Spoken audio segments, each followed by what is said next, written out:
Mungkin tidak banyak yang merasakan dalam hidupnya apa yang akan dibahas dalam informasi kali ini. Namun, memahaminya, hal ini sangat penting.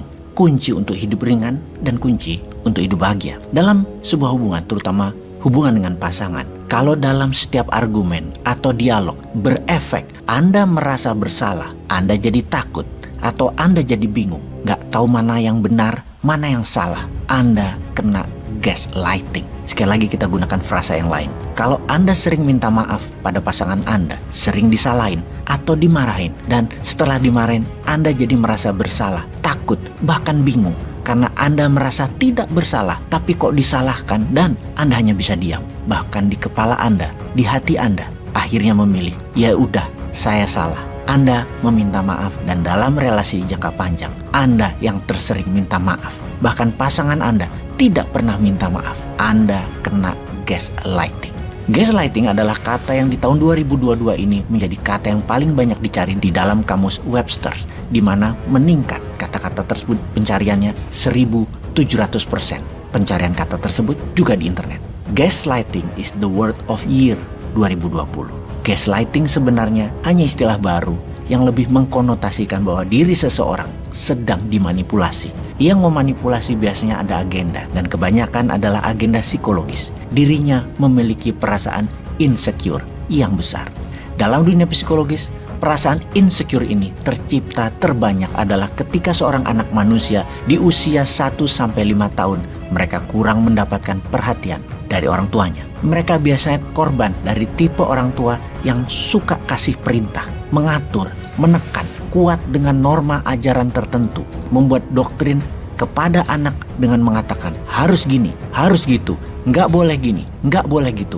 Bahkan banyak nggak bolehnya, ketat dengan aturan, lupa memberikan vibrasi damai, lupa memberikan vibrasi tenang, vibrasi kasih. Namun malah banyak memberikan kritikan, banyak tekanan salah benar, membuat anak dari kecil bingung dan tidak kenal kasih sayang. Kasih sayang salah satu bentuknya ketika anak di bawah 5 tahunan adalah tidak pernah dimarahin, namun diganti pelajaran dengan contoh tanpa getaran marah dari orang tua. Untuk anak di bawah 12 tahun, apa yang dilakukannya tidak ada kata salah. Yang ada hanya hati-hati, ini bahaya, ini bisa membuat kamu celaka, ini contohnya.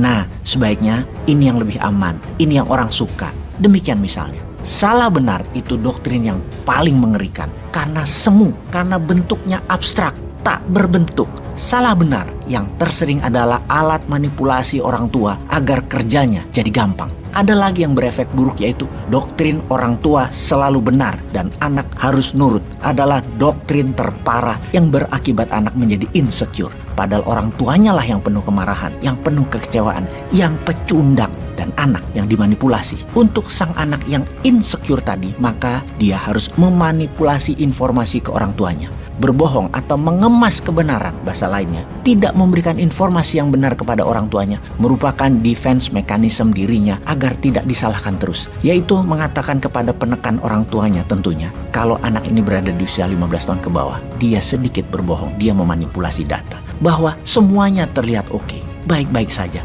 Padahal untuk hal ini dia menyimpan kebohongan kepada dirinya. Kenyataan dirinya sedang tidak oke. Dirinya perlu pelukan orang tua, perlu sapaan manja orang tua. Dan dengan memberikan data sesuai dengan orang tuanya mau, dia jadi tidak dimarahin, dia jadi tidak disalahin. Namun usaha mengemas informasi tadi tetap tidak mendapatkan perhatian orang tuanya, sehingga sampai dewasa dia mencari perhatian. Maka ketika dewasa, pasangannya adalah korban dirinya. Pasangannya jadi penyuplai keamanannya yang harus dia jaga terus-menerus. Dia pagari, dia penjara. Maka kalau ada keinginan dalam dirinya yang tersering sesungguhnya adalah mencari perhatian, maka yang dilakukan adalah gaslighting. Memanipulasi perasaan pasangannya, memanipulasi temannya atau perasaan orang yang dia sedang butuhkan. Dengan data atau cerita yang membuat orang simpati atau kasihan. Atau kalau pasangan jadi merasa bersalah. Ini sering membuat bingung karena apa yang dikatakan salah sesungguhnya adalah sesuatu yang berbeda dengan apa yang ada di hati seseorang atau orang lain. Kata-kata korban gaslighting yang tersering adalah kok salah ya, kok dimarahin ya. Ya sudah, maaf ya. Mengatakan kata maaf sambil pikirannya bingung karena kayaknya tidak salah. Korban gaslighting kalau didiamkan, Anda bisa jadi gila lama-lama. Nggak normal Anda. Anda tidak kenal apa itu yang namanya bahagia. Yang Anda kenal hanyalah Anda jadi pelayan kebahagiaan sang manipulator yang insecure. Seek help, carilah pertolongan, carilah tempat terapi, carilah obat kejiwaan. Anda layak bahagia. Lelah hidup dengan orang insecure, capek dan bikin bingung. Kalau diperhatikan sesungguhnya, sang pelaku gaslighting lah yang punya masalah mendasar. Namun karena egonya besar sekali, sulit mereka untuk sadar datang ke tempat terapi. Karena selalu merasa tidak salah, yang salah orang lain. Apalagi mereka orang yang terlihat sukses. Maka dunialah yang salah, mereka tidak pernah salah. Biasanya mereka bercirikan terlihat sukses, terlihat bahagia. Terutama di sosial media kalau saat ini. Mereka sangat peduli sekali dengan penampilan. Yaitu karena dasarnya insecure dan perlu perhatian, perlu suplai perhatian. Kalau berhubungan dengan orang seperti ini, misalnya dalam hubungan pekerjaan atau jabatan, hubungan atasan bawahan, di mana atasan Anda insecure, maka jangan coba-coba tidak turuti apa yang dia mau. Dia bisa meledak marah. Namun dibalik, kalau Anda ingin hidup enak, katakan, wah Bapak akan nambah keren kalau kita menyelenggarakan acara kelas dunia Pak. Wah, perusahaan kita akan dikagumi banyak orang kalau membangun gedung, jembatan. Pokoknya usulannya harus grandios, yang gede, yang megah, yang membuat wow, dan selalu dipuji-puji dia. Hal itu yang dia senangi. Mereka, orang yang punya masalah insecurity ini, perlu kasih sayang. Jangan coba-coba mengkritik mereka. Mereka pendendam, kuat simpan marah. Marah mereka bisa selamanya, bisa panjang. Dan mereka akan balas di suatu hari nanti. Kata ikhlas, kata berserah diri, kata maaf hampir tidak pernah ada keluar dari mulut mereka. Inward looking, melihat ke dalam, mereka tidak bisa. Yang mereka ukur semua di luar. Aslinya mereka ini tidak bisa menerima kenyataan. Mereka yang insecure ini tidak bisa menerima kebenaran. Mereka sangat peduli dengan apa kata orang. Hidupnya gelisah dan berdampingan dengan mereka. Kita ketularan gelisah. Penting untuk membuat orang kagum pada dirinya. Karyanya selalu bentuknya pamer dan perhatian yang berpusat ke dirinya. Dunia harus berpusat pada dirinya. Harus melihat dirinya ada dan dirinya penting.